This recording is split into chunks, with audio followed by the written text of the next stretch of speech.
व्याजस्वीकृतसेवया विधुरभूदगरे सरः श्रीमतां मानव्याहति कैतवावनमनादीशस्त्रिलोकीपतिः संभिन्नाब्जकुलप्रसूतिविभवादम्भोजमब्जालयो यस्य श्रीगिरिजापदाम्बुजयुगं तत्स्यादभीष्टप्रदम्। भगवत्यै नमः। नमो वागवादिन्यै। तो चलिए परम लघु मंजूषा ग्रंथ का पाठारंभ आज करते हैं। हम लोगों ने पूर्व पाठ में शाब्दबोध और वृत्ति ज्ञान का कार्य कारण भाव जो है उसमें विचार किया, ठीक है ना। प्रथम कोटि से हमने प्रारंभ किया था, उसमें फिर जैसे जैसे दोष आते गए उस प्रकार हम उसके वारण करने के लिए हम परिष्कार करते गए और अंततो गत्वा मूलानुसार मूल ग्रंथ जो नागेश भट्ट जी के द्वारा विरचित जो परम लघु मंजूषा ग्रंथ है तदनुसार जो शाब्दबोध और वृत्ति विशिष्ट ज्ञान का जो कार्य कारण भाव बना वो आप लोगों को याद होगा।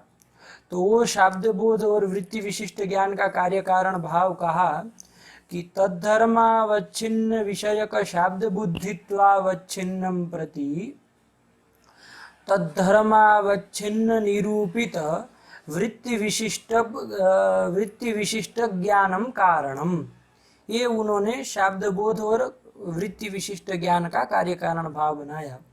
अब इसमें जब वैशिष्ट्य आता है तो वो वैशिष्ट्य के न संबंधे न ये अवश्य प्रश्न होता है, क्योंकि जैसे ही आपको कहा जाए कि भूतल घट विशिष्टम भूतलम, जैसे ही कहे तो तुरंत ही प्रश्न होगा कि किस संबंध से घट से विशिष्ट भूतल होता है। तो फिर वहां कहा जाएगा वैशिष्ट्यंच संयोग संबंधेन। उसी प्रकार प्रकृत स्थल में भी जो हमने कारण बनाया है वृत्ति विशिष्ट ज्ञानम कारणम, तो ये जो वृत्ति विशिष्ट ज्ञान को कारण बनाया तो यहाँ पर भी प्रश्न होना स्वाभाविक है कि वृत्ति वैशिष्ट ज्ञान में किस संबंध से ले जाना है। वैशिष्ट्यम केन संबंधेन, अरे वृत्ति का वैशिष्ट किस संबंध से ज्ञान में जाएगा, ठीक है। तो उसके लिए उन्होंने दो संबंध बताए। उसमें प्रथम संबंध बताया स्व विषयकोद्बुद्ध संस्कार सामानाधिकरण्य संबंध, और द्वितीय संबंध बताया स्वाश्रय पद विषयकत्व। तो ये उभय संबंध से वृत्ति का वैशिष्ट ज्ञान में ले जाना है। ये सब बातें हम लोग पूर्व पाठ में विचार कर चुके हैं। आप लोग पूर्व पाठ जो सुने होंगे तो आपको ये विषय ज्ञात होगा, तो इसलिए मैं अभी संक्षेप में ही चल रहा हूँ। अब हमको जो ये तो संबंध का और शाब्दबोध का कार्य कारण भाव हो गया। अभी देखा जाए यहाँ पर पूरा यदि शाब्दबोध और वृत्ति ज्ञान का कार्य कारण भाव बोलना हो तो कैसे बोलेंगे, एक बार उसको बोल के फिर हम आगे विचार करते हैं।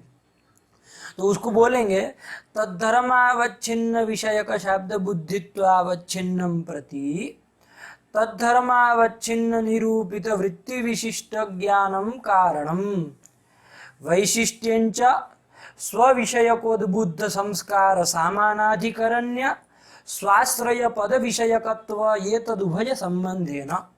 तो इस तरह से ये कार्य कारण भाव मूल ग्रंथ के अनुसार फलित हुआ। अब इसमें हम लोगों ने ये भी विचार कर लिया था कि वृत्ति विशिष्ट ज्ञान करके कौन सा ज्ञान लेना है। तो आप लोगों को जैसे कि पता है कि विशिष्ट जो ज्ञान बना रहे हो पदक ज्ञान को विशिष्ट बना रहे हैं, ठीक है ना। इसकी बहुत विस्तार से चर्चा अंतिम पाठ में की है। तो जो लोग ये सीधे यही वीडियो को सुन रहे हैं, वीडियो से पढ़ रहे हैं, तो उनको सीधे तो नहीं समझ में आएगा। पूर्व वाले पाठ जो है उसको सुनिए और तब जाके ये पाठ समझ में आएगा, ठीक है। तो चलिए जो लोगों ने सुन लिया है उसके लिए फिर अग्रिम पाठ है। तो ये हम लोगों ने कार्य कारण भाव का विचार कर दिया। तो देखिए अब यहाँ पर ये जो विशिष्ट ज्ञान बना रहे वो पद ज्ञान को बना रहे हैं। यहाँ पर एक बात आप ध्यान दीजिए जब न्यायिक ग्रंथ के अनुसार, न्याय दर्शन के अनुसार जब हम शाब्द बोध का वो प्रक्रिया विचार करते हैं, कैसे शाब्द बोध होता है, तो उसमें हम लोगों ने, ये सब लोगों ने जाना है और पूर्व पाठ में भी विचार किया है कि वो लोग पदज्ञानम करणम ये कहते हैं, पदार्थोपस्थिति ही व्यापार और तदनंतरम शाब्दबोधः, ये क्रम है उनका। उसमें भी शक्ति दिहि सहकारिणी आगे जाके वो लिखते हैं। तो शक्ति दिहि सहकारिणी मतलब शक्ति ज्ञान भी कारण है, पद ज्ञान भी कारण है। तो इस तरह से वो पृथक पृथक कार्य कारण मानते हैं, शाब्द बोध के प्रति वो भी कारण मानते हैं, वृत्ति ज्ञान को भी कारण माने हैं और शक्ति ज्ञान को भी कारण माने हैं, लेकिन वो दोनों का पृथक पृथक कारणत्व स्वीकार किए हैं। यहाँ पर जो ये नागेश ने कार्य कारण भाव बताया है कि शाब्द बोध के प्रति कौन कारण है, तो ये जो मूल ग्रंथ में जो कार्य कारण भाव आ रहा है, तो उसमें वृत्ति ज्ञान और पद ज्ञान ये दोनों मिल करके कारण है, ऐसा निर्गत हो रहा है। आप थोड़ा विचार करेंगे उसके संबंधों में, वैशिष्ट नियामक जो संबंध है उसमें जब आप विचार करेंगे तो आपको ज्ञात होगा कि जो ये कारण मान रहे हैं वो वृत्ति ज्ञान और पद ज्ञान दोनों को मिला करके कारण मान रहे हैं, ठीक है ना। न्याय दर्शन के अनुसार जो हम समझे हैं उसके अनुसार तो पद ज्ञान पृथक कारण है और शक्ति ज्ञान पृथक कारण है, तो कारण तो दोनों है लेकिन पृथक पृथक कारण है। लेकिन यहाँ पर जो ये कारण मान रहे हैं शाब्द बोध के प्रति, तो वृत्ति विशिष्ट ज्ञान पद ज्ञान ही लेना है, तो इसमें वृत्ति ज्ञान और पद ज्ञान दोनों की कारणता एक साथ मिल करके विशिष्ट रूपेण वो कार्य कारण बनता है, वृत्ति ज्ञान और पद ज्ञान।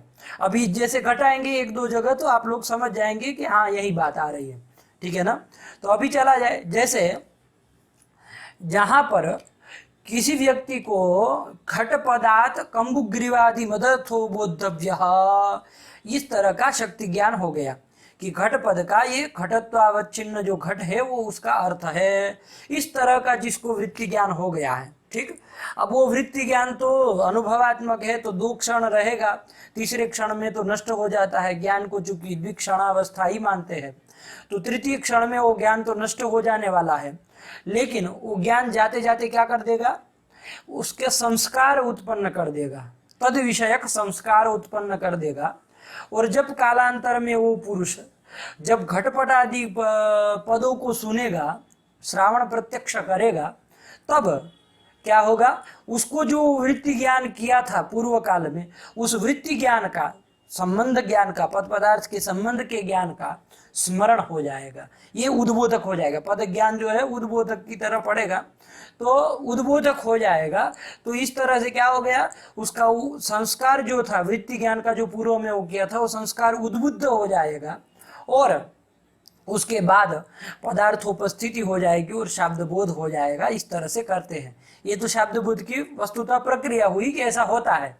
अब आइए यहाँ पर हम लोग जहाँ पर घटा रहे तो इस कार्य कारण भाव को घटाते हैं। जहाँ पर घटत्वावच्छिन्न घट विषयक शाब्द बोध होता है तो उसके प्रति कैसा ज्ञान कारण है, तो घटत्वावच्छिन्न घट निरूपित वृत्ति विशिष्ट जो ज्ञान है वो कारण है, ठीक है। यहाँ तक तो आप लोगों को समझ में आ गया होगा। अब देखिए वो ज्ञान जो अभी प्रक्रिया बताई उसमें ये ज्ञान मिल जाएगा आपको। कैसे मिलेगा, तो घटत्वावच्छिन्न घट निरूपिता जो वृत्ति, ठीक है ना, ये वृत्ति है, इसका वैशिष्ट्य हमको ले जाना है, ज्ञान में ले जाना है। कहाँ पर ले जाना है, ज्ञान में ले जाना है। पद ज्ञान वस्तुतः, क्षम्यताम, वस्तुतः वो जो ज्ञान है वो पद ज्ञान ही है, ठीक है ना। उसमें ज्ञान नाम लेकर के ही बोल रहे, पद ज्ञान नहीं बोल रहे। लेकिन आप जब दिमाग में रखेंगे कि हाँ वो पद ज्ञान है ना, तभी आपका ये सही से घटा पाएंगे, वरना घूम जाएगा दिमाग कि भाई ये ज्ञान करके कौन ज्ञान लेना, वृत्ति ज्ञान की क्या। तो दिमाग में रखिए पद ज्ञान लेना है, नाम नहीं ले रहे, ज्ञान ही लिखा है लेकिन लेना है पद ज्ञान। देखिए अभी संबंध घटेगा। देखिए स्व विषय कोद्बुद्ध संस्कार सामानाधिकरण ये प्रथम संबंध था। इस संबंध को घटाएंगे तो वृत्ति का वैशिष्ट्य ले जाना है आपको ज्ञान में, तो जिसका वैशिष्ट्य ले जाना होता है उसी को स्वपद से पकड़ना है। जैसे आप वृत्ति का वैशिष्ट्य ज्ञान में ले जा रहे हैं तो स्व पद से वृत्ति को ही पकड़ना है। तो चलिए अभी घटाते हैं। स्व विषय को उद्बुद्ध संस्कार सामानाधिकरण्य संबंध है ना, स्वम से क्या लेंगे तो वही घटत्वावच्छिन्न घट निरूपिता वृत्ति को ही लेंगे। और स्व विषयक जो उद्बुद्ध संस्कार वो है उस पुरुष को है ना, जिसको घट वृत्ति ज्ञान भी हुआ था, उसका संस्कार भी हो गया और घट पद को सुन करके उसको क्या वो संस्कार उद्बुद्ध हो गया था, तो उसको ये घटेगा, जिसको वास्तविक रूप में कारण है, जिसको शाब्द बोध होता है, उसके लिए घटा रहे। तो स्वम से लिया घटत्व अवच्छिन्न घट निरूपिता वृत्ति को लिया और इससे स्वम से इसको लिया स्व विषय का उद्बुद्ध संस्कार है कि नहीं, तो उस पुरुष की जैसे वो देवदत्त है तो उस देवदत्ती आत्मा में वो उद्बुद्ध संस्कार है, वृत्ति विषय का उद्बुद्ध संस्कार है। वहीं पर पद ज्ञान भी है जो उसने सुना कान से, अपने श्रवणेन्द्रिय के द्वारा उसने जो श्रावण प्रत्यक्ष किया पद का, किया कि नहीं किया, अरे घट कोई बोला तब जाके उसने सुना था ना, तो ये पद ज्ञान जो है वो भी उसकी आत्मा में बैठा हुआ है समवाय संबंध से, ठीक है। तो स्व विषय का उद्बुद्ध संस्कार उसी आत्मा में है, उसका सामानाधिकरण्य, देखिए दोनों एक ही अधिकरण में रह रहे, वो उद्बुद्ध संस्कार भी वही आत्मा में और वो जो पदक ज्ञान करके जो ज्ञान लेना वो भी उसी आत्मा में है, तो दोनों एकाधिकरण हुए कि नहीं हुए, समानाधिकरण हुए, तो इस दोनों का सामानाधिकरण एक दूसरे में रहेगा। तो देखिए स्व विषय का उद्बुद्ध संस्कार हो गया और तत्सामानाधिकरण किस में चला गया, वो पदक ज्ञान में चला गया। तो प्रथम संबंध घटा कि नहीं घटा, प्रथम संबंध घट गया, तो मतलब वृत्ति से विशिष्ट वो ज्ञान हो गया, ठीक। अब देखिए आप लोग यदि कोई इसमें प्रथम बार ही आ रहे हैं, यही वीडियो देख रहे हैं कि भाई इसके पहले वाले जो वीडियो थे वो सब ऐसे ही, मतलब जिसमें ऑडियो ही था, वैसे ग्रंथ था, उसमें ग्रंथ तो दिखाई रहे थे लेकिन विशेष रूप से इस तरह से वो नहीं था, तो इसलिए वो न देखे और सीधे सोच रहे हैं कि इसमें साक्षात दिख रहा है तो यही से पढ़ना चालू करे, तो ऐसे नहीं होगा, ठीक है ना, क्योंकि ये सब बहुत बारीकी से हम लोग चल के आए हैं। तो मैं बार बार इसलिए बता रहा हूँ क्योंकि इस तरह का ये जो वीडियो है हम प्रथम बार कर रहे हैं, तो कोई सीधे इसी में ना आ जाए वरना गड़बड़ हो जाएगा। आने में कोई दिक्कत नहीं है, यदि आप व्युत्पन्न हैं, वो बातों को समझ रहे हैं तो समझ सकते हैं, ऐसी बात नहीं है। लेकिन यदि आपको न्यायादि ग्रंथों का अभ्यास नहीं है तो फिर आपको वो पाठ जरूर सुनना पड़ेगा, तभी जाके पाठ लगेगा, वरना आप लोग सोचेंगे कि ये क्या हो गया ये कौन सा कार्य कारण भाव, इसमें तो कुछ समझ में ही नहीं आ रहा है। चल रहा है परम लघु मंजूषाही ग्रंथ चल रहा है, लेकिन चलिए कोई बात नहीं। तो ये कर दिया, प्रकृति में आया जाए, ये सब बीच बीच में थोड़ा आ जाता है, कोई बात नहीं। चलिए तो ये जो है आपका क्या कहते हैं, हाँ प्रथम संबंध घट गया, उसमें वृत्ति का वैशिष्ट्य वो पदक ज्ञान में चला गया, स्व विषय को उद्बुद्ध संस्कार सामानाधिकरण्य संबंध से। अब द्वितीय संबंध से भी ले जाना, दोनों संबंध से जाएगा तभी वो ज्ञान वृत्ति विशिष्ट ज्ञान होगा, तभी वो कारण हो पाएगा। देखिए अब स्वम द्वितीय संबंध घटा रहे, क्या है द्वितीय संबंध, स्वाश्रय पद विषयकत्व, ये है द्वितीय संबंध। तो इसको घटाएंगे तो स्वम से वही लेना है, घटत्व अवच्छिन्न घट निरूपिता वृत्ति, वो स्वम पद से ले ली। स्वाश्रय, देखिए अर्थ निरूपिता वृत्ति जो है वो कहाँ रहती है, आप लोगों को पता है पद में ही रहती है, तो स्वम करके लिया है उस वृत्ति को। स्वाश्रय पद कौन होगा, अरे घटत्व अवच्छिन्न घट निरूपिता वृत्ति यदि है उसका आश्रय पद कौन पद होगा, तो उसका आश्रय पद कौन होगा, वही घट पद ही होगा। तो वो आश्रय पद करके घट पद लिया और तद विषयकत्व वो ज्ञान में है कि नहीं है, वो ज्ञान में है ना, पद ज्ञान में है। जो घट पद का सुना है उसको किम विषय ज्ञान है, घट पद विषय का ज्ञान है, तो वो घट पद विषय का ज्ञान है तो उसमें घट पद विषयकत्व रहेगा कि नहीं रहेगा। जैसे आप मनुष्य है ना, जो भी सुन रहे हो आप मनुष्य है तो आप में मनुष्यत्व रहता है, उसी तरह जो घट पद को सुना है और वो जो ज्ञान हुआ वो घट पद विषयक ज्ञान है। तो घट पद विषयक जब वो ज्ञान है तो उसमें घट पद विषयकत्व रहेगा, सीधी बात है। तो स्वाश्रय पद विषयकत्व गया कि नहीं गया, स्वयं से लिया वृत्ति, स्वाश्रय पद हो गया घट पद, और तद विषयकत्व उस ज्ञान में चला गया, पद ज्ञान में चला गया। तो ये तो उभय संबंध है न, घटत्वावच्छिन्न घट निरूपिता जो वृत्ति है उससे विशिष्ट हो गया पद ज्ञान हो गया, और वो कारण है। तो ऐसा कारण रहने पर उस व्यक्ति को शब्द बोध भी होता है, घटत्वावच्छिन्न घट विषय एक शब्द बोध भी होता है, तो कोई आपत्ति नहीं है। ये हम लोगों ने समन्वय कर दिया। तो ये तो सामान्य रूप से समन्वय हुआ। अब हम लोग अंतिम पाठ में विचार ये कर रहे थे, ये संबंधों का पदकृत्य विचार कर रहे थे। तो उस संबंधों के पदकृत्य का जब हम विचार कर रहे थे तो वहां पर ये बात चली थी कि ये जो दो संबंध दे रहे हैं, दोनों संबंधों से हम वृत्ति से विशिष्ट ज्ञान को बना रहे हैं। तो ये दो संबंध से क्यों कह रहे हैं, केवल या तो पहला संबंध कह दीजिए या तो दूसरा संबंध कह दीजिए, ठीक है ना, एक ही संबंध से कह दीजिए, दोनों संबंधों की क्या आवश्यकता है। इस तरह का हम ये दोनों संबंधों के पदकृत्य में विचार कर रहे थे, ठीक। तो देखिए अभी हम लोगों ने उस दिन विचार भी किया था, आप लोगों को ध्यान में होगा तो उस दिन हम लोगों ने प्रथम संबंध की फल का विचार किया था, द्वितीय संबंध के फल का प्रारंभ कर दिए थे विचार करना, लेकिन अब समय हो गया था तो वो पाठ को रोकना पड़ा वहीं पर, तो वहीं से चलना था। लेकिन आप लोग थोड़ा ये प्रथम संबंध को एक बार फिर से दोहरा लेंगे ताकि पूरा ग्रंथ दिमाग में बैठ जाए। अब बस आज ये ग्रंथ समाप्त ही होने वाला है। तो देखिए क्या हुआ, तो प्रथम संबंध यदि निकाल दें हम, मतलब वृत्ति का वैशिष्ट जो ज्ञान में ले जा रहे हैं, दो संबंध से ले जा रहे हैं, उसमें प्रथम संबंध को निकाल दे, केवल द्वितीय संबंध रखे। प्रथम को निकाल दे मतलब किसको निकालना है, स्व विषयकोद्बुद्ध संस्कार सामानाधिकरण्य, ये जो प्रथम संबंध है उसको निकाल देना है, और द्वितीय संबंध जो है उसको रखना है। कौन है द्वितीय संबंध, द्वितीय संबंध है स्वाश्रय पद विषयकत्व संबंध है। कौन संबंध है, स्वाश्रय पद विषयकत्व संबंध है। तो अब देखिए यहां पर स्वाश्रय पद विषयकत्व, एक बार कार्य कारण भाव बोल लीजिए जरा, आप अपने से अभ्यास करते रहिए, मैं आपको समय दूंगा बीच में बोलने का, आप लोगों को बोलना है, बोल के अभ्यास करना है, तभी जाके अभ्यास होगा। केवल ऐसे सुनने से नहीं ना होगा, अरे मैं बोलता जाऊँ आप लोग सुनते गए कथा की तरह, तो ऐसे नहीं ना होगा।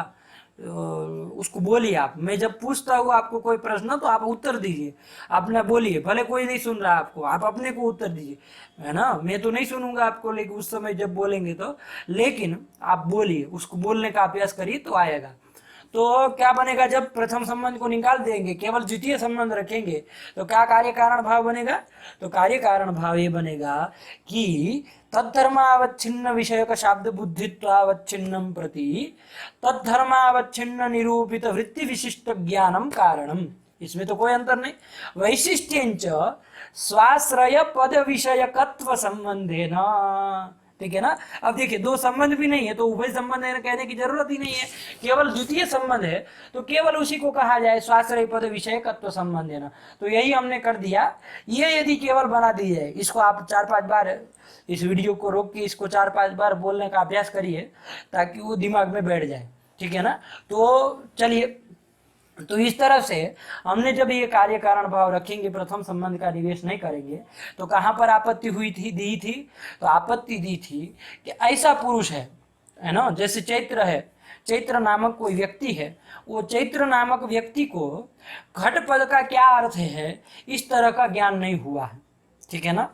अब देखिए घट हमारे शास्त्रों में प्रसिद्ध है, घट पट मठ, तो इसलिए ज़्यादातर दृष्टांत में यही आएंगे, तो आप लोग बात घुमाइएगा मत, कोई वो नहीं है, सरल है, एक सामान्य रूप से बस एक टेक्निक है, उसको जान लेंगे तो तुरंत बैठता चला जाएगा। तो देखिए यहाँ पर घट पद का मतलब उसको वृत्ति ज्ञान नहीं है, मतलब घट पद का अर्थ क्या होता है, इस तरह का वृत्ति ज्ञान जिस चैत्र को नहीं है, ठीक है। अब वो चैत्र यदि कालांतर में कभी भी घटपद सुनेगा, घटमाना या चाहे अत्र घटोस्ति ऐसा कोई बोलेगा और वो सुनेगा, तो उसको शाब्द बोध होता है क्या, घट विषय कम्बुग्रीवादि मदर्थ विषय शाब्द बोध होगा क्या, नहीं होगा ना, ये तो आप भी जानते हैं। लेकिन आपने जो कारण माना है शाब्द बोध के प्रति, उसके अनुसार तो मिल जा रहा है। देखिए कैसे मिल रहा है, तो देखिए क्या है आपका शब्द बोध घटत्व अवच्छिन्न घट विषयक शब्द बोध के कह रहे हैं ना, इसके प्रति कौन ज्ञान कारण होगा?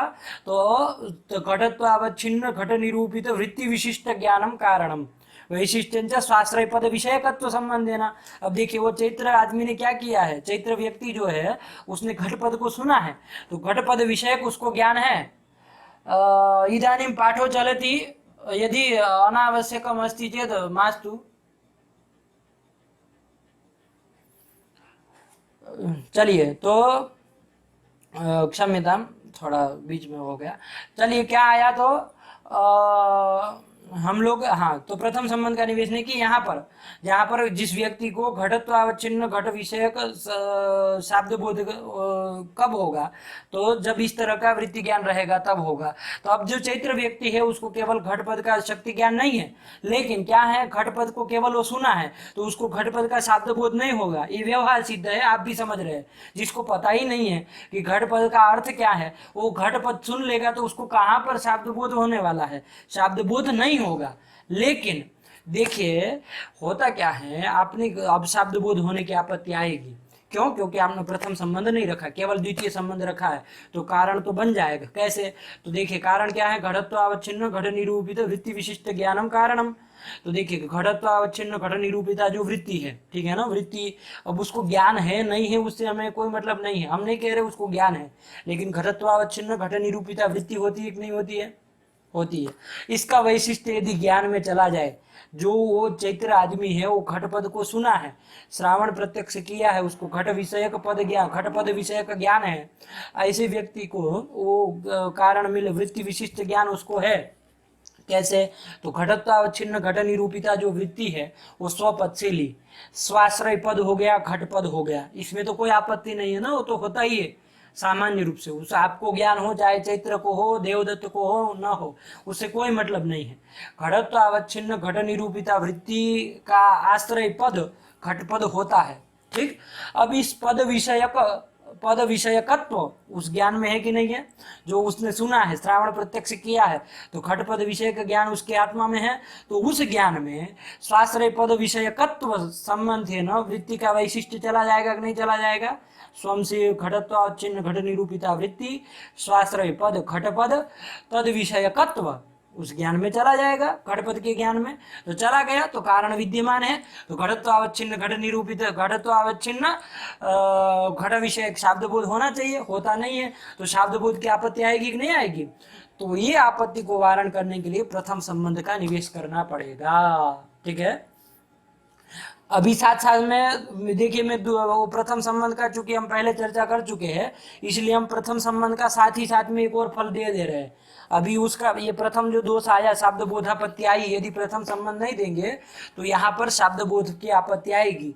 तो ऐसे पुरुष को, जिस पुरुष को वृत्ति ज्ञान नहीं है, ऐसे पुरुष को शब्द बोध की आपत्ति आएगी, ठीक है।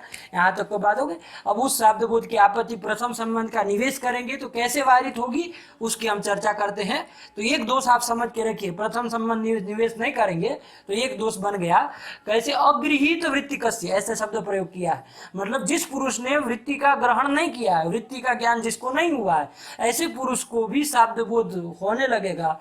वो शब्द बोध न हो उसके लिए प्रथम संबंध रखना होगा, ठीक। अब कैसे प्रथम संबंध रख देने से वारण होगा, इसको हम देखेंगे, लेकिन अभी पहले देखिए, प्रथम संबंध नहीं देंगे तो द्वितीय एक दोष और भी आएगा। क्या है वो दोष, तो उसको समझ के रखिए। तो द्वितीय दोष के लिए उन्होंने कहा कि भाई, ये उन्होंने शब्द प्रयोग किया है विस्मृत वृत्तिकस्य, ऐसा कहा है, मतलब जिस पुरुष को वृत्ति ज्ञान तो हुआ, ठीक है ना, घट पद का क्या अर्थ है वो तो जान लिया उसने, लेकिन उसको अब वो वृत्ति ज्ञान तो द्विक्षण अवस्था ही है, वो द्विक्षण में रह के नष्ट हो गया, उससे एक संस्कार भी उत्पन्न हुआ, संस्कार उत्पन्न हो गया, कोई आपत्ति नहीं। अब क्या होगा, वो संस्कार उसकी आत्मा में बैठा हुआ है। अब उसको मान लीजिए उसने कहीं पर घटः इस तरह का पद श्रवण किया, पद का ज्ञान उसको हुआ, उसको आप कहेंगे कि हाँ शब्द बोध होना चाहिए, उसको तो वृत्ति ज्ञान है तो होना चाहिए, लेकिन देखिए वो संस्कार उद्बुद्ध नहीं हुआ कोई कारणवशात, ठीक है ना। अब रोग हो चाहे कोई भी हो, कोई भी कारण हो सकता है, वो संस्कार जो अरे होता है ना, बहुत बार ऐसा होता है, आप लोग जब कभी किसी चीज को देखते हैं तो जरूरी है कि उसका संस्कार तो आपकी आत्मा में बैठ गया, लेकिन जरूरी है कि वो उठ जाए। कहीं कहीं बार हम बोलते हैं ना, अरे वो पंक्ति उठ नहीं रही है, हम देखे तो थे, याद तो किए थे जब हम प्रथमा में थे तो, लेकिन वो कारिका याद नहीं आ रही है, ऐसा बोलते हैं ना, बार बार ऐसा सुनने में मिलता है। तो ये जो हम कहते हैं तो क्या, क्योंकि वो संस्कार उद्बुद्ध नहीं हो रहा है, उद्बोधक तो सब आ रहे हैं, है ना। उद्बोधक किसी ने उस चीज की बात कर दी, कोई कुछ बोल दिया, या तो आपने किसी भी तरह से उद्बोधक तो मिल रहा है, लेकिन वो संस्कार उद्बुद्ध नहीं हो रहा है। अब जो भी कारण हो नहीं हो रहा है, फिर दूसरे दिन याद आ जाता है, ऐसा होता है, दूसरे दिन फिर ध्यान में आ जाता है। तो जो भी कोई कारण हो, मन की अनवस्था हो, जो भी हो, तो इसी कारण संस्कार उद्बुद्ध नहीं हुआ। अब जब संस्कार उद्बुद्ध नहीं हुआ तो उसको वृत्ति ज्ञान का स्मरण होगा क्या? अरे जब संस्कार उद्बुद्ध ही नहीं हुआ तो वृत्ति ज्ञान का स्मरण होने की कोई बात ही नहीं है। तो जब वृत्ति ज्ञान का उसको स्मरण नहीं है तो वो घट पद को सुनेगा तो उसको शब्द बोध होगा क्या? नहीं होगा, सीधी बात है ना, क्योंकि उसको वृत्ति ज्ञान का किया था पहले, लेकिन क्या हो गया है, उसका विस्मरण हो गया है। तो ऐसी परिस्थिति में क्या हो जाएगा, शब्द बोध नहीं होता है। लेकिन जब आप प्रथम संबंध का निवेश न करके सामान्य रूप से जब कार्य कारण भाव बनाएंगे एक ही संबंध से, तब तो गड़बड़ हो जाएगी। कैसे? देखिए, तद्धर्मावच्छिन्न विषय का शब्द बुद्धित्वावच्छिन्नम प्रति तद्धर्मावच्छिन्न निरूपित वृत्ति विशिष्ट ज्ञानम कारणम, ये तो कार्य कारण भाव बनाया। अब घटत्वावच्छिन्न घट निरूपित घटत्वावच्छिन्न घट विषय जो शब्द बोध है उसके प्रति जो कारण चाहिए वो तो उस पुरुष को है। कैसे है? तो देखिए, यहाँ पर घटत्वावच्छिन्न घट निरूपित वृत्ति विशिष्ट ज्ञान उसको है, जो घटपद का उसने ज्ञान हुआ है वो वृत्ति विशिष्ट हो जाएगा, होने में तो कोई आपत्ति नहीं है। स्वयं से लिया घटत्वावच्छिन्न घट निरूपिता वृत्ति, स्वाश्रय पद हो गया घटपद, तद विषयकत्व तो उसमें है ही, वो सुन तो रहा है, उसकी तो घटपद का ज्ञान तो उसको हुआ ही है, तो तद विषयकत्व चला गया, तो पद ज्ञान में वृत्ति का वैशिष्ट चला गया, तो कारण रह गया, कार्य नहीं होता है, तो क्या आएगा, कारण सत्वे कार्याभाव रूप अनवय विचार आएगा। तो ये सब आपत्ति आएगी, शब्द बोध की आपत्ति आएगी। इस तरह से ये सब आपत्तियों को वारण करने के लिए प्रथम संबंध का निवेश करना पड़ेगा। अब देखिए, आप बुद्धिमान होंगे तो आप यहाँ पर एक चीज का विचार कर सकते हैं, प्रथम दोष और द्वितीय दोष, दोनों दोषों में अंतर क्या है? प्रथम दोष में ये है कि उस पुरुष को वृत्ति ज्ञान ही नहीं हुआ है ना, ये अंतर है, ध्यान दीजिएगा। पद ज्ञान तो उसको भी हो रहा है, इसको भी हो रहा है, अंतर क्या है, उसको वृत्ति ज्ञान था ही नहीं। और ये जो द्वितीय वाला दोष जो दिया उसमें वृत्ति ज्ञान तो हुआ था, लेकिन कोई कारण से वो संस्कार उद्बुद्ध नहीं हुआ, इसलिए शब्द बोध नहीं होता है। दोनों में ये स्थितियाँ थी, अंतर करिएगा। आप लोग यहाँ तक पहुँचे होंगे प्रथम आरंभ से पढ़ पढ़ करके, तो बुद्धिमान तो होगे ही, इतना विवेक आप लोग कर लेंगे, ठीक है। तो यहाँ पर जब हम ये कह देंगे तो देखिए, अब क्या होगा, कार्य कारण भाव ये कर दिया, ठीक है ना। अब इसका वारण करना है दोनों दोषों का, इसके लिए हम प्रथम संबंध का निवेश कर देंगे। क्या है वो प्रथम संबंध? तो प्रथम संबंध आपका है स्व विषय को बुद्ध संस्कार सामानाधिकरण्य संबंध है। कौन संबंध है? स्व विषय को बुद्ध संस्कार सामानाधिकरण्य संबंध। जब ये कह देंगे तो अब आपत्ति नहीं आएगी, दोनों स्थलों में क्रम से वारित करेंगे। प्रथम स्थल जहां पर चैत्र को वृत्ति ज्ञान ही नहीं था, ऐसी परिस्थिति में शब्द बोध की आपत्ति वारण करनी है, तो वहां पर क्या कहना होगा, कारण भी नहीं है ऐसा सिद्ध करेंगे तो कार्य भी नहीं हुआ, व्यवस्था बन जाएगी, कारणाभावे कार्याभाव, ये तो होता ही है, तो ये बन जाएगा आपका व्यतिरेक सहचार, है ना, कोई आपत्ति नहीं आएगी। तो देखिए, अब यहाँ पर वहां पर नहीं मिलेगा जब प्रथम संबंध का निवेश करेंगे तो, क्यों? क्योंकि वृत्ति विशिष्ट ज्ञान ही नहीं होगा, घटत्वावच्छिन्न घट निरूपिता वृत्ति हो गई, उससे विशिष्ट ज्ञान बनाना द्वितीय संबंध से होता ही है, जो अभी घटा है, इसलिए अब बार बार नहीं दोहराएंगे उसको, आप लोग समझ के रखिए। प्रथम संबंध केवल बता रहे, वो नहीं घटेगा, घटेगा देखना है। स्वयं से लिया, स्व विषय को बुद्ध संस्कार सामानाधिकरण्य संबंध है, ये ध्यान रखिएगा। स्वयं से लिया वो जो घटत्वावच्छिन्न घट निरूपिता वृत्ति है उसको हमने, एक मिनट, हाँ, तो स्वम पद से घटत्वावच्छिन्न घट निरूपिता जो वृत्ति है उसको हमने स्वपद से लिया है, ठीक है ना, उसको हमने स्वपद से लिया है। स्व विषयक उद्बुद्ध संस्कार, अब उसको जब वृत्ति ज्ञान ही नहीं हुआ था प्रथम वाले में, तो उसको संस्कार होने की बात ही नहीं। जब पहले किसी चीज को देखेंगे तब तो जाके उसका संस्कार होगा। तो यहाँ स्व विषय को उद्बुद्ध संस्कार मिला नहीं, आगे जाने की बात नहीं है, तो वृत्ति का वैशिष्ट ज्ञान में नहीं गया। वो पद ज्ञान में, पद ज्ञान तो हालांकि हो रहा था, लेकिन वो वृत्ति विशिष्ट हो रहा है क्या? नहीं हो रहा है। तो कारण नहीं रहा, कार्य भी नहीं होगा, व्यवस्था बन गई, है ना। कारण अभाव कार्य अभाव, ये तो होता ही है, तो हमको अभिष्ट ही है। का व्यतिरिक्त सहचार तो होता ही हमको अभिष्ट है, ये तो कार्य कारण भाव का नियामक ही है, ये कोई आपत्ति कर नहीं है। तो ये बन गया। दूसरी द्वितीय स्थल में भी देख लीजिए, यहाँ पर देखिए द्वितीय स्थल में क्या था, यहाँ पर था कि उसको पद वृत्ति ज्ञान तो हुआ था पूर्व में कभी, उसको संस्कार भी आत्मा में बैठा है, लेकिन वो कारणवशात तो कोई उद्बुद्ध नहीं हो रहा था, ये कह रहे थे ना, इसलिए तो शब्द बोध नहीं हो रहा था। बाकी पद ज्ञान, वृत्ति ज्ञान, संस्कार सब चीज तो थी, लेकिन नहीं हो रहा था। क्यों? क्योंकि वो संस्कार उद्बुद्ध ही नहीं हो रहा था। जब संस्कार उद्बुद्ध हुआ नहीं तो उसको वृत्ति ज्ञान का स्मरण होना नहीं, और जब वृत्ति ज्ञान का स्मरण होगा नहीं तो फिर पदार्थोपस्थिति होगी नहीं, शब्द बोध होगा नहीं, ये स्थिति थी। अब देखिए उसमें घटेगा कि नहीं घटेगा, तो यहाँ देखिए प्रथम संबंध से देखें तो घटत्व अवच्छिन्न घट निरूपिता जो वृत्ति है वो सोमपद से ले लिया। स्व विषयक संस्कार तो है, लेकिन स्व विषयक उद्बुद्ध संस्कार है क्या? उसको नहीं है। स्व विषयक उद्बुद्ध संस्कार नहीं रहा। जब स्व विषयक उद्बुद्ध संस्कार नहीं रहा तो उसका वैशिष्ट भी नहीं गया। बात समझ में आई? सरल है, बिल्कुल सरल है। इसका क्षम्यता, सरल है, बिल्कुल सरल है। इसको आप थोड़ा लगाएंगे, दिमाग पे जोर देंगे, ध्यान देंगे तो समझ में आ जाएगा। तो जब ये कर दिया तो अब आपत्ति नहीं आएगी, ठीक है ना। अब आपत्ति नहीं आएगी। तो दोनों स्थलों में वारण हो गया। अब आइए, ठीक है, आपने ये सिद्ध कर दिया। यहीं से हम वस्तु तो देखा जाए तो यहीं से हम लोगों का पाठारंभ था, है ना। लेकिन चलिए कोई बात नहीं, थोड़ा पूर्व पाठ को भी अच्छी तरह से दृढ़ करना हमारा काम है। तो आप लोगों को मैं समझ रहा हूँ कि पाठ दिमाग में बैठ गया होगा पूरा। तो अब आगे चला जाए।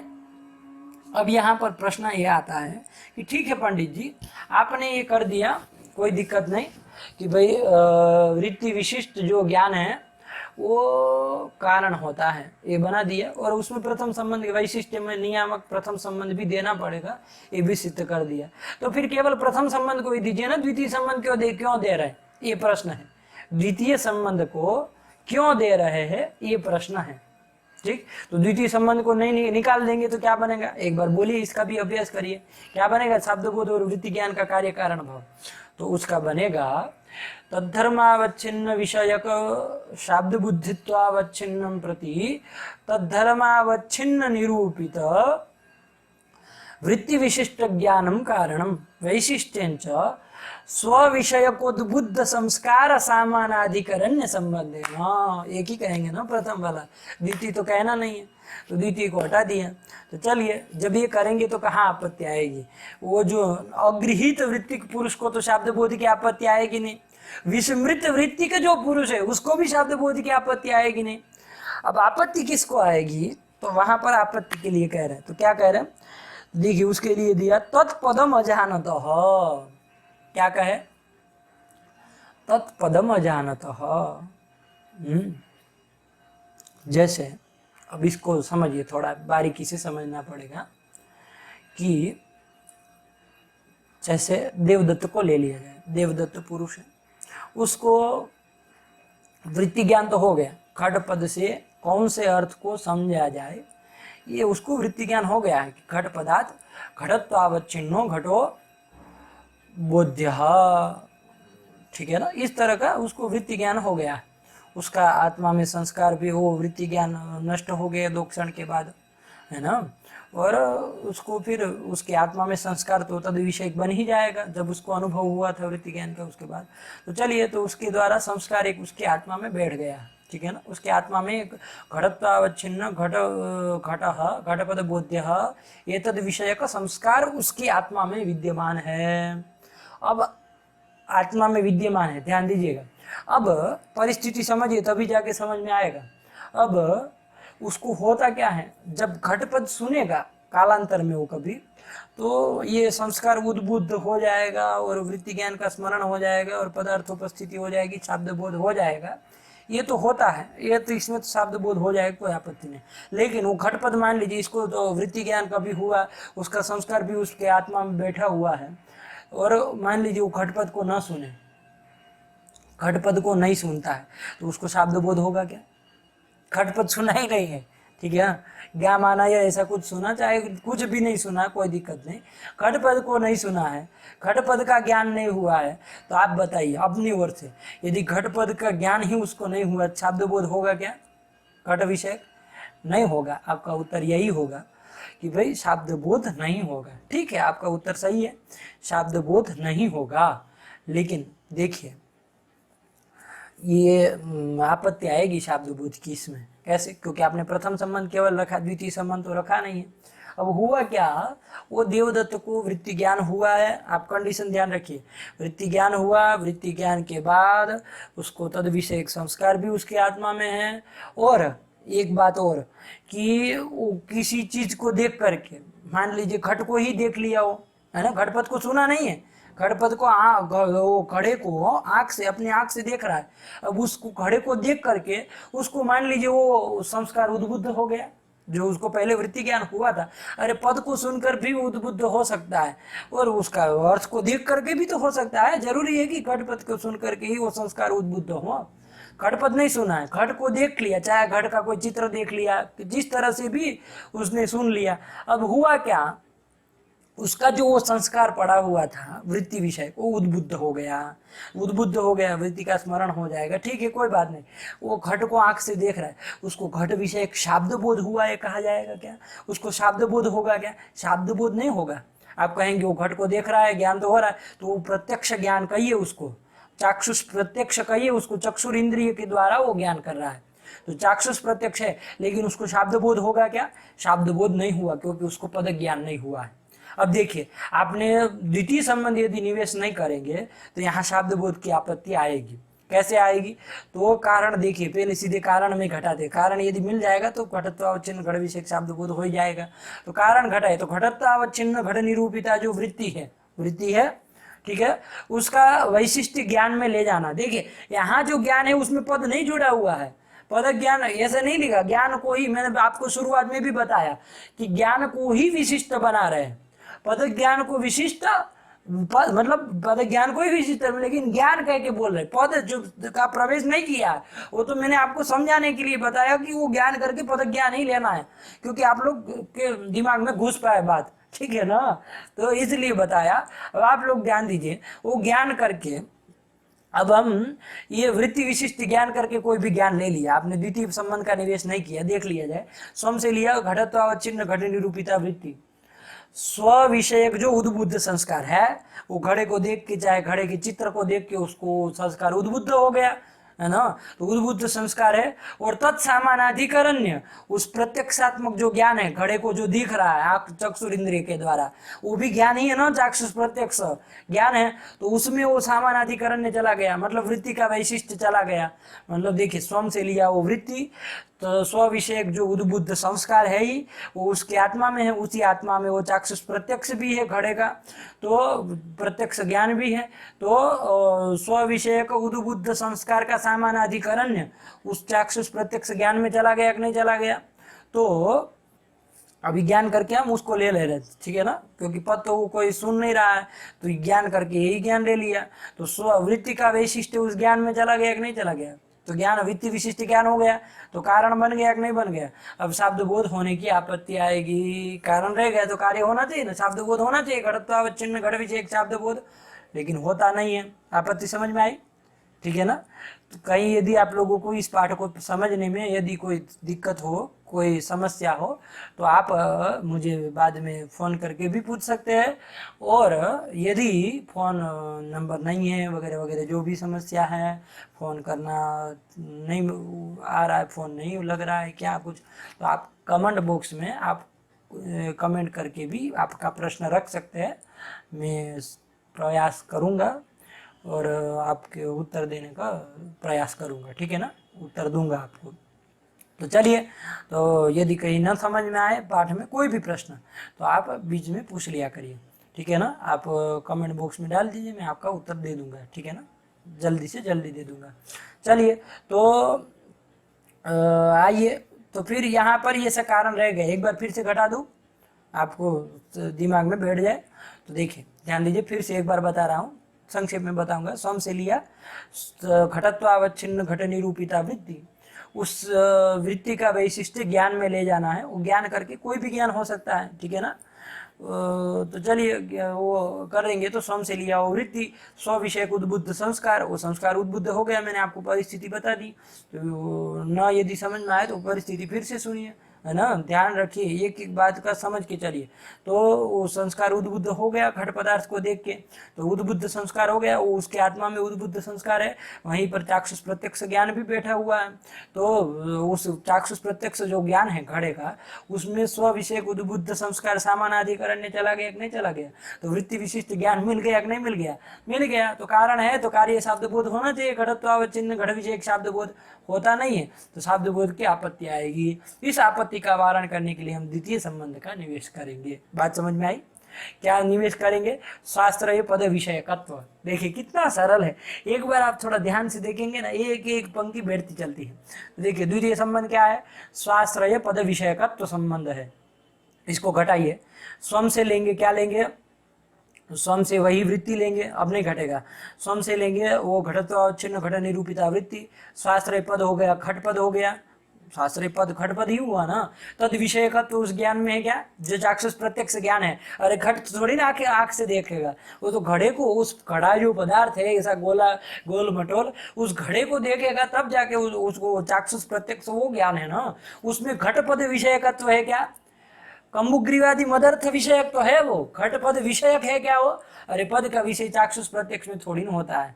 तो चलिए पद विषय नहीं ना होता है उसमें।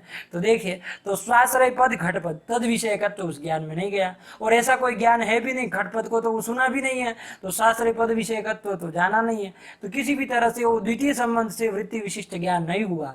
तो वृत्ति विशिष्ट ज्ञान नहीं हुआ तो कारण नहीं मिला, कार्य भी नहीं होगा, व्यवस्था बन गई, इसलिए द्वितीय संबंध भी देना होगा। बात समझ में आई? इसी बात को लिखे है कि द्वितीय संबंध दे देने पर तत्पदम अजानतो भी न शब्द बोधः।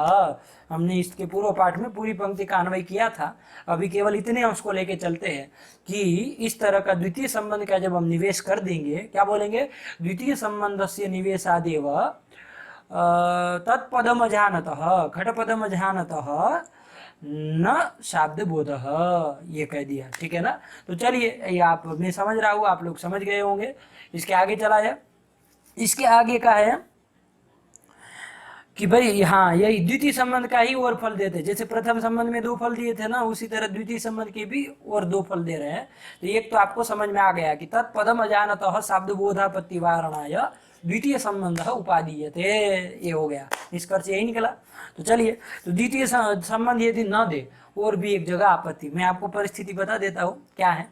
देखिए क्या लिख रहे, घट पदार्थ आश्रयत्वेन उपस्थित आकाशस्यापि न शब्द बोधः, ये तो उसका अन्वय है। जब द्वितीय संबंध का निवेश कर देंगे तो घट पदाश्रयत्वेन उपस्थित जो आकाश है उसका शब्द बोध की आपत्ति नहीं आएगी, ये तो वो उत्तर दे रहे हैं। लेकिन पहले प्रश्न समझा जाए कि द्वितीय संबंध नहीं देंगे तो कैसे आपत्ति आएगी। देखिए, किसी व्यक्ति को क्या है, घट पद की शक्ति ज्ञान है, घट पद का शक्ति ज्ञान है। घटत्वावच्छिन्न घट घटः घट पद वाच्य, और आकाश पद का भी शक्ति ज्ञान है। आकाशत्वावच्छिन्न आकाशः आकाश पदवाच्य, इस तरह से हो जाए। अरे आकाश शब्द पुल्लिंग में भी चलता है, तो ये शब्द गुणकम आकाशम इत्यादि ग्रंथों से भ्रमत पालिएगा कि नपुंसकलिंग है, कैसे ये मतलब पुल्लिंग प्रयोग कर रहे हैं, लिंग का ज्ञान नहीं है ऐसी बात नहीं, मतलब ध्यान दीजिएगा आप लोग, पुल्लिंग में भी आकाश शब्द चलता है, ठीक है। तो आकाशः आकाशौ इमो 2 वाक इस तरह का वो सब बातें चलती है। चलिए, वस्तुतः तो नित्य एक आकाश ही है ना, 2 आकाशों, ये प्रतीति भ्रमात्मिका प्रतीति है। चलिए अभी हमें उसमें नहीं जाना है। हमको क्या हो गया, आकाश पद का भी शक्ति ज्ञान है, मतलब आकाशत्वावच्छिन्न आकाश पदवाच्य, इस तरह का भी वृत्ति ज्ञान है, ठीक है ना। किसी भी पुरुष को, देवदत्त को जैसे ले लिया जाए, उसको इस तरह का वृत्ति ज्ञान है। अब देखिए होता क्या है उसने वो जो आपका है देवदत्त है, उसको वृत्ति ज्ञान है, उसकी आत्मा में वो संस्कार भी बैठा हुआ है, ठीक है ना। और कोई उद्बोधक मिल जाएगा तो उद्बुद्ध भी हो जाएगा वो संस्कार, ठीक है ना। संस्कार को उद्बुद्ध होने में तो कोई आपत्ति नहीं है, उद्बोधक मिल जाए तो अब उसने क्या हुआ, कालांतर में घटपद सुना। क्या सुना? घटपद सुना। देखिए दोनों वृत्ति ज्ञान उसको है, घट पदार्थ घट घटत्वावच्छिन्नो घटो बोद्धव्य, और आकाश पदार्थ आकाशत्वावच्छिन्न आकाश बोद्धव्य, दोनों तरह का वृत्ति ज्ञान है। लेकिन अब दोनों का संस्कार भी उसकी आत्मा में है, और जब जब उद्बोधक मिलेगा तो उद्बुद्ध भी हो जाएगा, हमें कोई आपत्ति नहीं है उसको उद्बुद्ध होने में। लेकिन अब देखिए कालांतर में क्या होगा, उसने मान लीजिए घटपद सुना है ना, अपने श्रावण प्रत्यक्ष किया, तो उसको कौन सा शब्द बोध होना चाहिए? घट विषय की शब्द बोध होगा। आप तो यही कहेंगे, ठीक है, होता ही वही होना चाहिए। आकाशत्वावच्छिन्न आकाश विषय शब्द बोध होता है क्या? तो आपका उत्तर यही होगा कि नहीं होता है। घटपद को सुन के आकाश का थोड़ी ना बोध होता है ना, ये कहेंगे, है ना, ये कहेंगे। लेकिन देखिए आपने द्वितीय संबंध नहीं रखा है, ऐसी परिस्थिति में क्या होगा, ये होगा कि भाई जो आपका ये है कारण विद्यमान हो जाएगा वहां पर, है ना। घटपद को सुन रहा है, तब भी वो आकाशत्वावच्छिन्न आकाश विषय शब्द बोध के प्रति जो कारण है वो कारण वहां पर मिल जाएगा, और कारण मिल जाएगा, कार्य नहीं होगा तो आपत्ति आएगी ही। अब आप समझ ही रहे होंगे इस बात को। तो देखिए क्या होगा इसमें, होगा यहाँ कि भाई आकाशत्वावच्छिन्न आकाश विषय शब्द बोध उसको घटपद सुनकर होना चाहिए। कैसे भाई? आप कहेंगे कैसे हो जाए भाई, कारण वहाँ पर नहीं होगा, कैसे होगा, घटाएंगे। तो चलिए घटाते हैं। कारण आपने क्या कहा है, तद्धर्मावच्छिन्न निरूपित वृत्ति विशिष्ट ज्ञानम कारणम, वैशिष्ट्यम केवल प्रथम संबंध से ही लेना है। स्व विषय को बुद्ध संस्कार सामानाधिकरण में उसमें जाना चाहिए। तो चलिए वो उसमें ले जाएंगे। तो यहाँ पर अब देखिए तद्धर्मावच्छिन्न विषय शब्द बुद्धित्वावच्छिन्न, मतलब आकाशत्वावच्छिन्न आकाश विषयक शब्द बुद्धित्वावच्छिन्न प्रति कौन कारण होगा? तो आकाशत्वावच्छिन्न आकाश निरूपित वृत्ति विशिष्ट ज्ञान ही कारण होगा, यही है। अब वो ज्ञान है कि नहीं इस स्थिति में ये देखना है ना। जिसने घटपद को ही सुना है, आकाश पद को नहीं सुना है, ऐसी स्थिति में इस तरह का ये आकाशत्वावच्छिन्न आकाश निरूपित वृत्ति विशिष्ट ज्ञान है कि नहीं वो देखा जाए। तो देखिए आकाशत्वावच्छिन्न आकाश निरूपिता वृत्ति आपको स्वपद से लेनी है, प्रथम संबंधी केवल घटाना है। स्वम से लिया, आकाशत्वावच्छिन्न आकाश निरूपिता वृत्ति ये स्वम पद से ले लिया। स्व विषय को उद्बुद्ध संस्कार है। अब आप कहेंगे कि कहाँ है भाई, उसको तो घटपद सुना, तो घट विषय घटत्वावच्छिन्न घट निरूपित वृत्ति विषय जो संस्कार है वो उद्बुद्ध होगा। आकाशत्वावच्छिन्न आकाश निरूपित वृत्ति विषय का थोड़ी ना संस्कार उद्बुद्ध होगा। लेकिन देखिए होगा कैसे, देखिए घट जो है ना वो पद है, वो कहाँ रहता है? घटपद जो है वो कहाँ रहता है? अरे एक पद शब्द जो है वो आकाश में रहता है ना। ये आपका घड़ वो उसमें थोड़ी ना रहेगा, ये भूमि में थोड़ी ना रहेगा, आकाश में रहेगा, ठीक है ना। तो पद शब्द जो होता है, इसीलिए शब्द गुणकम आकाशम कहते हैं ना। शब्द है गुण जिसका, तर्क संग्रह में भी आप लोग पढ़े होंगे। तो शब्द जो है वो गगन में रहता है, समवाय संबंध से रहता है, ये भी जानते, गुण गुणिनो समवाय। शब्द गुण है तो आकाश जो है वो गुणी है, तो दोनों का शब्द जो है वो समवाय संबंध से उसमें गुणी में मतलब आकाश में रहेगा। ये तो वस्तु स्थिति है। देखिए दोनों संबंधी है कि नहीं, समवाय संबंध के दोनों संबंधी है। तो एक संबंधी ज्ञानम ऊपर संबंधी नम स्मार थी। अब घटपद को किसी ने सुना तो उसको वो आकाश का वो स्मरण हो गया, है ना, आकाश का। तो वो अब इससे हुआ क्या, आकाशत्वावच्छिन्न आकाश निरूपित वृत्ति विषयक संस्कार जो उसके आत्मा में बैठा हुआ था वो उद्बुद्ध हो गया, वो उद्बुद्ध हो गया। ध्यान दीजिएगा, घटपद के सुन करके घट की वो आकाश की उपस्थिति हो गई, ठीक है ना। उसका संबंधी होने के कारण एक संबंधी ज्ञान अपर संबंधी न स्मारय थी, आपको बहुत विस्तार से पूर्व पाठों में समझा दिया गया है। फिर भी यदि न समझ में आए तो आप बताइएगा, मैं आपको दूसरे पाठों में आगे विस्तार से बता दूंगा, ठीक है ना। तो चलिए अभी तो ये सा हो गया। अब देखिए स्व लिया का आकाशत्वावच्छिन्न आकाश निरूपिता वृत्ति ली, स्व विषय को उद्बुद्ध संस्कार है ही, और तत्सामानाधिकरण्य उस घटपद के ज्ञान में चला जाएगा। घटपद का ज्ञान भी उसी की आत्मा है, देवदत्त की आत्मा में, और वो उद्बुद्ध संस्कार भी आकाशत्वावच्छिन्न आकाश निरूपित वृत्ति विषयक जो उद्बुद्ध संस्कार है वो भी देवदत्त की आत्मा में है।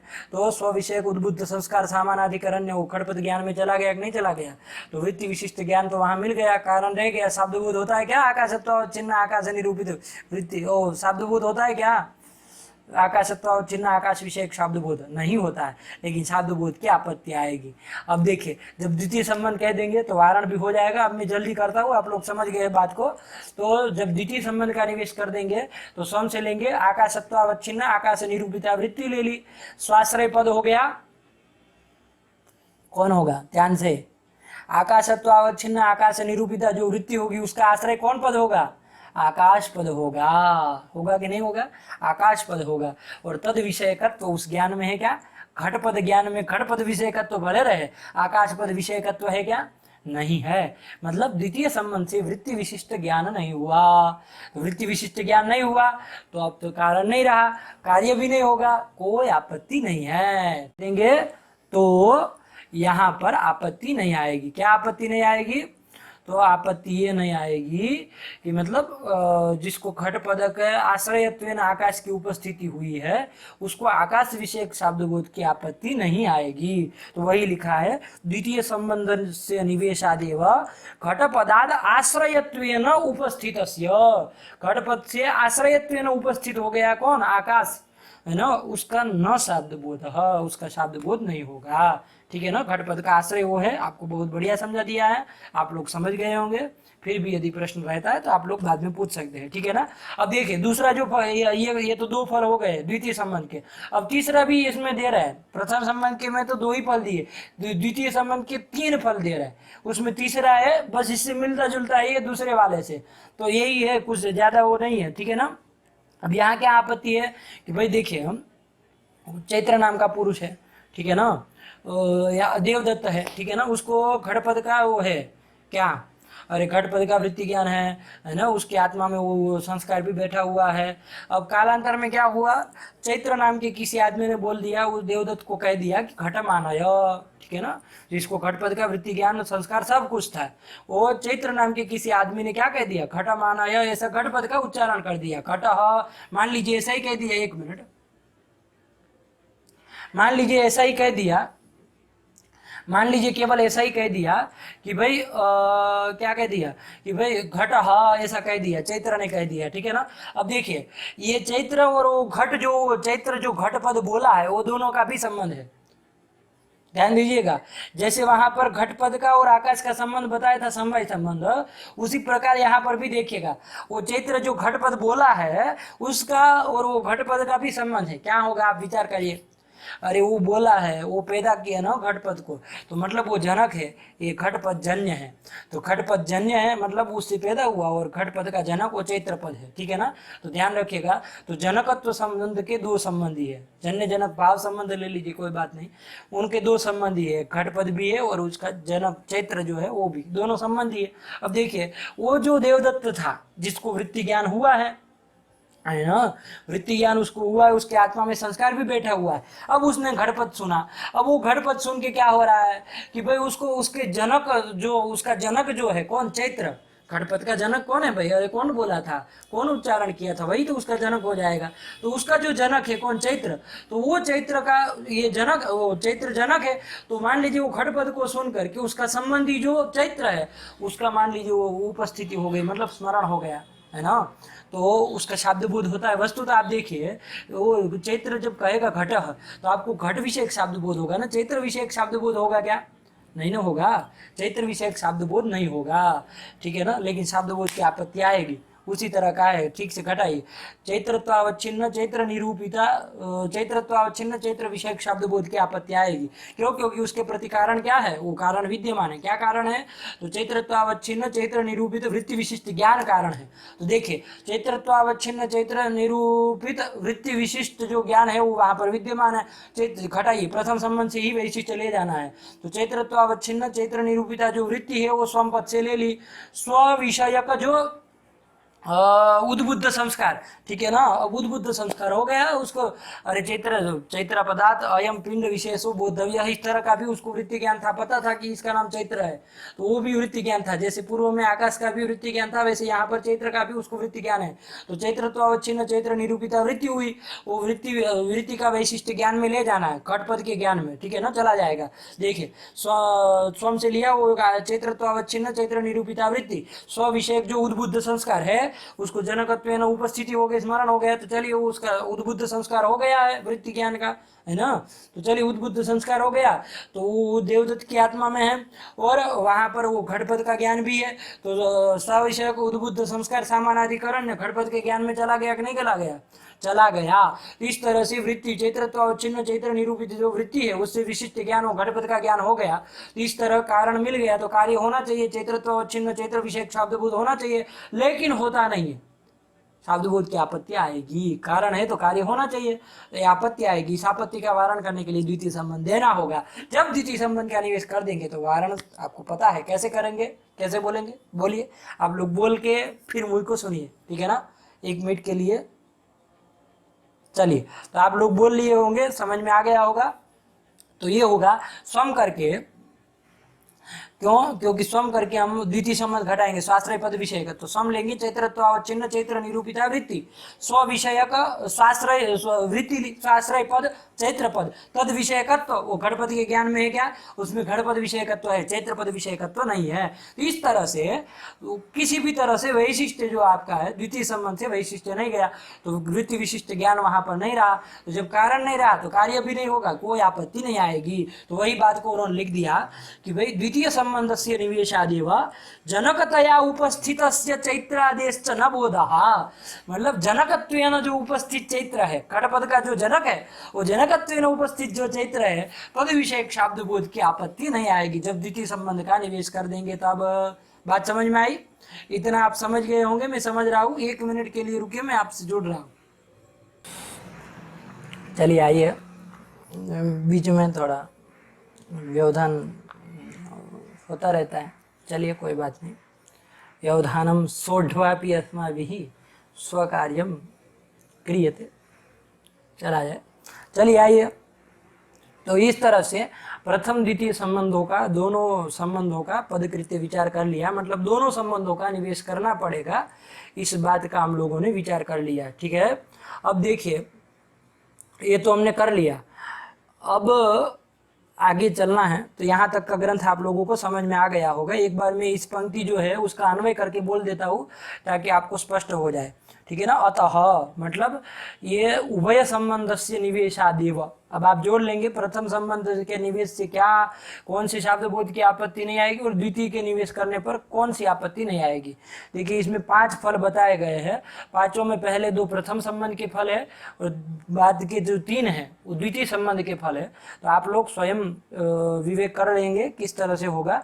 तो मैं एक बार बोल रहा हूँ, अतः मतलब उभय संबंधस्य निवेशादेव नागृहीत वृत्तिकस्य शाब्दबोधः नापि विस्मृत वृत्तिकस्य शाब्दबोधः नापि तत्पदम अजानतो शाब्दबोधः अजानतः शाब्दबोधः नापि घटपदाद आश्रयत्वेन उपस्थिताकाशस्य शाब्दबोधः नापि जनकतया उपस्थित चैत्रादेश्च शाब्दबोधः। इस तरह करके कोई भी शब्दबोध की आपत्ति नहीं आएगी। तो इसमें आप लोग अब विचार कर लीजिए, फिर भी यदि न समझ में आए तो बार बार मैं कह रहा हूँ आप पूछ लीजिए, मैं आपको समझा दूंगा, ठीक है ना। वो कमेंट में आप प्रश्न रख दीजिए, मैं वहीं पर तत्काल छोटा उत्तर होगा तो तुरंत बता दूंगा, और यदि लंबायमान होगा तो चूंकि लिखने में समस्याएं होती है तो मैं आपको दूसरे दिन पाठ जब आरंभ करेंगे तो उन प्रश्नों का उत्तर देके फिर अग्रिम पाठ का प्रारंभ करेंगे, ठीक है। चला जाए आगे। तो चलिए अब देखिए, जब इस तरह का, तो यहाँ पर कार्य कारण का भाव क्या बन गया, एक बार बोल दीजिए तो काम हो जाए आपका। तो कार्य कारण भाव ये बना कि तद्धर्म, कार्य कारण भाव ये बना कि तद्धर्मावच्छिन्न विषयक शब्द बुद्धित्वावच्छिन्नं प्रति तद्धर्मावच्छिन्न निरूपित वृत्ति विशिष्ट ज्ञानम कारणम वैशिष्ट्यंच स्वविषयकोद्बुद्ध संस्कार सामानाधिकरण्य स्वाश्रय पद विषयकत्व ये तदुभय संबंधे न, इस तरह का कार्य कारण भाव हमारा फलित हो गया। तो यहाँ तक का मूल ग्रंथ समझ में आ गया। अब आगे चला जाए। अब देखिए प्रश्न ये आता है, आप लोग बीच में द्वितीय ये जो संबंध में आप विचार किए, ठीक है, प्रथम संबंध देना पड़ेगा, द्वितीय संबंध देना पड़ेगा, ये सब बातें की आपने, लेकिन प्रश्न ये आएगा कि पंडित जी ये जो है आप कह रहे हैं कि भाई ये जो क्या कहते हैं संस्कार असंस्कार शब्द का प्रयोग किया, आप लोगों को पता है कहाँ पर आया, इस कार्य कारण भाव में वैशिष्ट नियामक जो प्रथम संबंध है उसमें आया स्व विषय का उद्बुद्ध संस्कार, तो संस्कार आया। तो ये संस्कार में प्रमाण क्या है, संस्कार है उसमें प्रमाण क्या है, ये प्रश्न है। ठीक है, प्रश्न समझिए कि भाई ये जो संस्कार आप बार बार कह रहे हैं, तो ये संस्कार है ही नहीं। संस्कार नाम की क्या पदार्थ होता है भाई? अरे कोई भी चीज का आपको प्रत्यक्ष होता है, अनुभवात्मक ज्ञान होता है और बाद में स्मरण होता है। ये बीच में संस्कार का कौन आप कपोल कल्पना कर रहे हैं फालतू में? ये संस्कार में क्या प्रमाण है ना, ये प्रश्न है कि भाई संस्कार नामक पदार्थ मानते ही क्यों है। ठीक है ना, तो उसके लिए क्या उत्तर दिया जाए, तो देखिए पहले समझ लीजिए, पंक्ति में हम जाएंगे, अभी से उसमें मथने लगेंगे तो कुछ होने वाला है नहीं, उसको समझिए क्या चीज़ है। देखिए एक तो क्या होता है, कभी कभी हम लोग कारण से कार्य का अनुमान करते हैं, कहीं कहीं कार्य से कारण का अनुमान करते हैं। ठीक है ना, कारण से कार्य का अनुमान और एक कार्य से कारण का अनुमान, ऐसा होता है। ठीक है ना, अब देखिए जैसे मैं दृष्टांत से बता रहा हूं, कार्य से कारण का अनुमान बता रहा हूं। जैसे वन्नी जब जलेगी तो उससे धुआं पैदा होगा कि नहीं होगा? तो वन्नी कारण है, धुआं कार्य है कि नहीं? अब हम लोग क्या करते हैं, वो कार्य जो धुआं है उसको कभी देखते हैं कहीं पर्वत आदियों में, तो वहां पर हम वन्नी की अनुमिति कर लेते हैं ना, सिद्धि करते हैं कि नहीं करते हैं, अनुमित्य आदि ना करते हैं।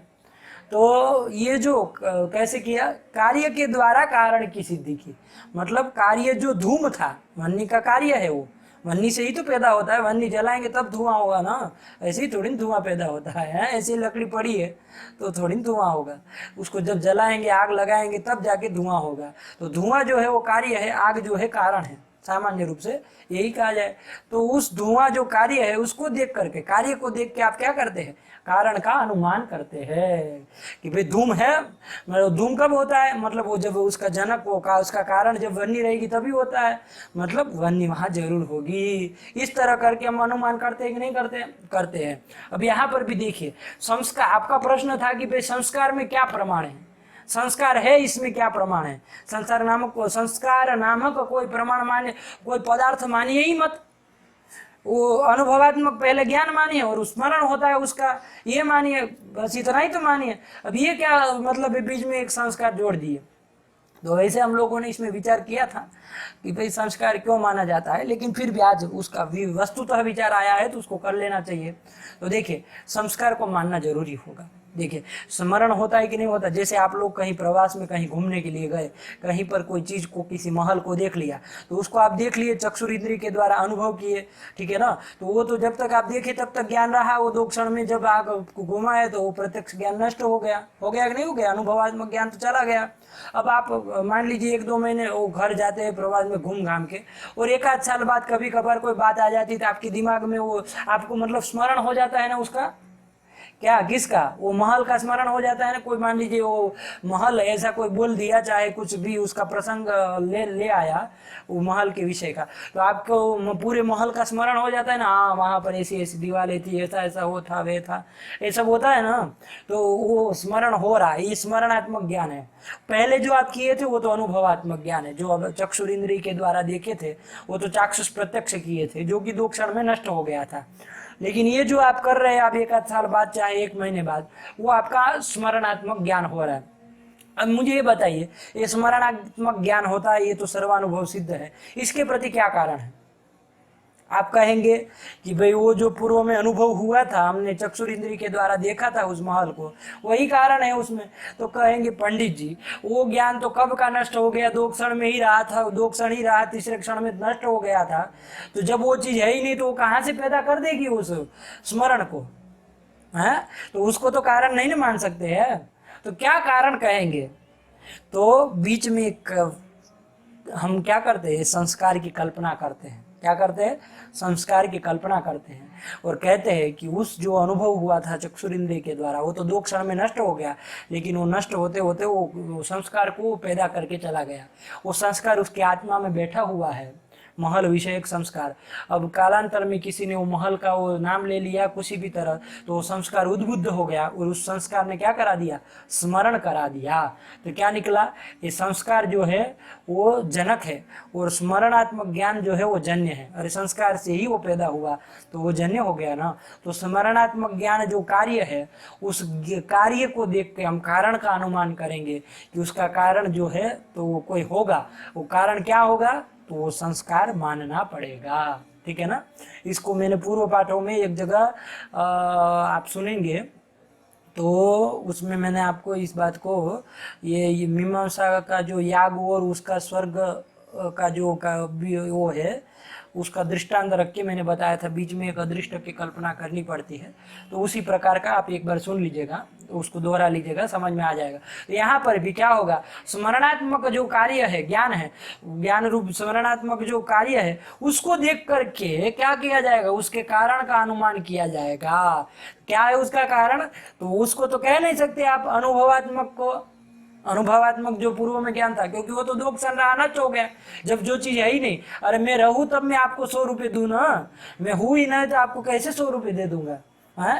तो जब वो चीज ज्ञान है ही नहीं, अनुभवात्मक ज्ञान, वो तो नष्ट हो गया, वो कहाँ से स्मरण को पैदा करा देगा है? स्वयं नष्ट परान्नाशयति, स्वयं नहीं नष्ट है तो दूसरे को कहाँ पैदा करेगा, दूसरे को नाश करेगा। तो चलिए उसमें नहीं जाना, ऐसे ही बोल दिया। तो ये कर दिया कि भाई कौन कारण होगा, तो उसके लिए कारण स्मृति को, ये संस्कार को माना जाता है।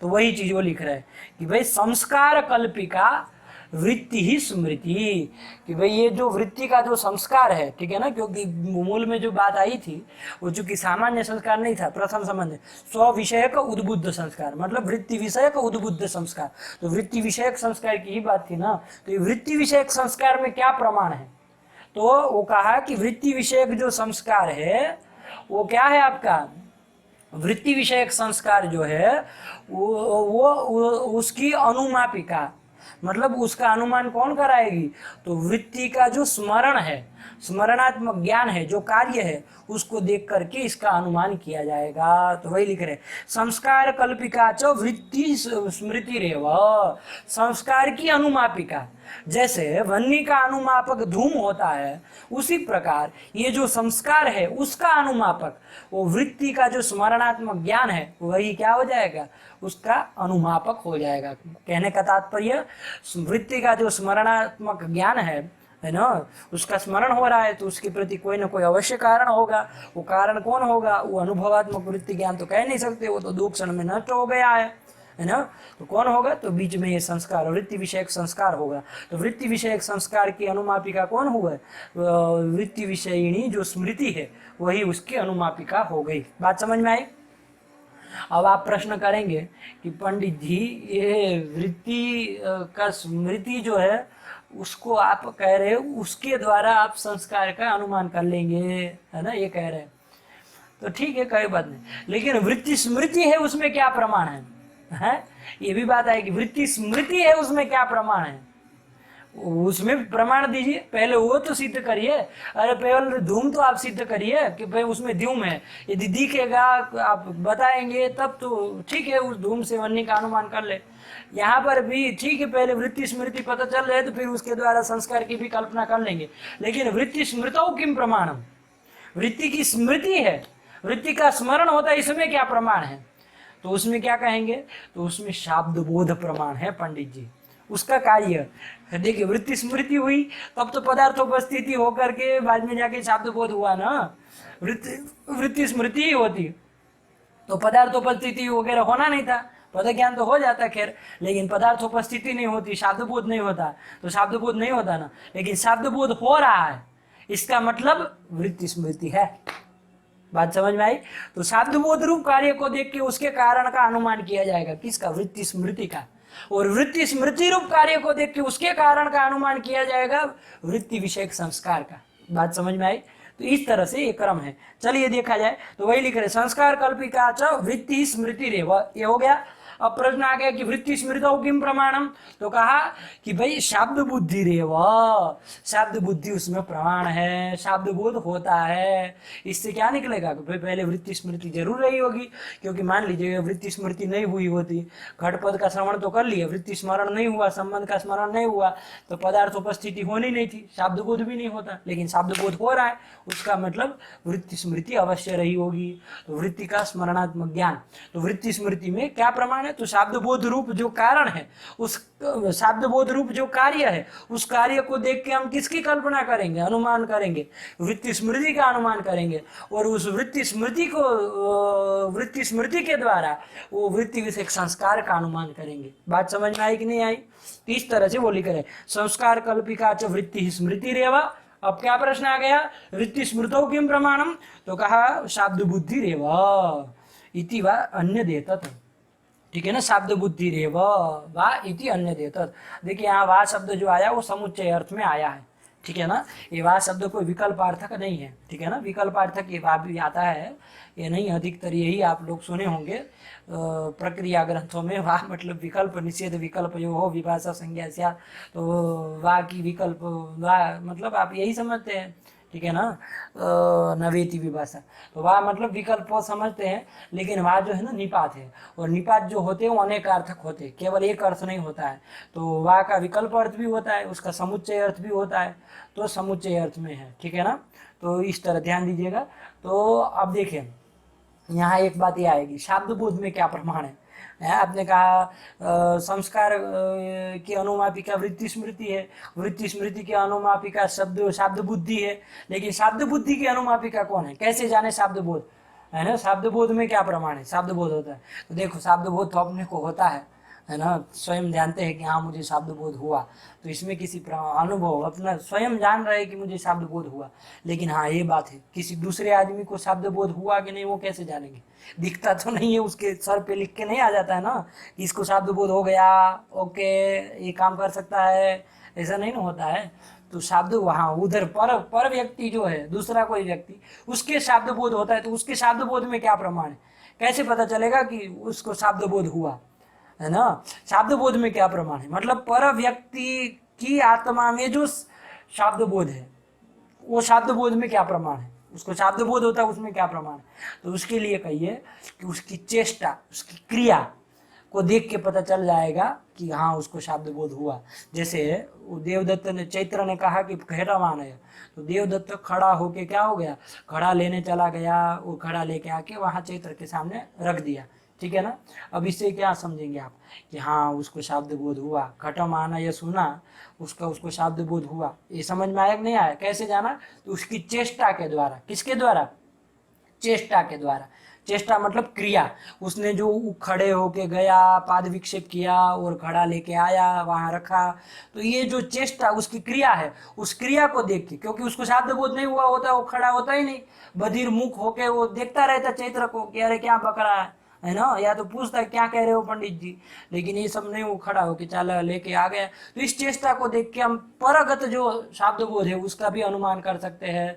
तो देखिए क्रम से समझिए, चेष्टा के द्वारा शब्द बोध का अनुमान, शब्द बोध के द्वारा वृत्ति स्मृति का अनुमान, और वृत्ति स्मृति के द्वारा संस्कार का अनुमान।